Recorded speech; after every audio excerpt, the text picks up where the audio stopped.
Wong sing pernah nglarani mungkin ora sadar nalikane sikape nglarani iku ninggalake tatu. Nanging ing titi mangsane mengko Gusti kang murping dumadi nduduhna rasa sing padha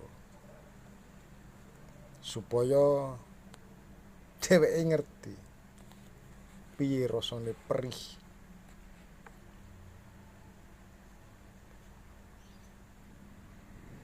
umpama dheweke krasa kuat kanggo nglarani dheweke uga kudu siap nrima walesan sing Gusti wenehna iku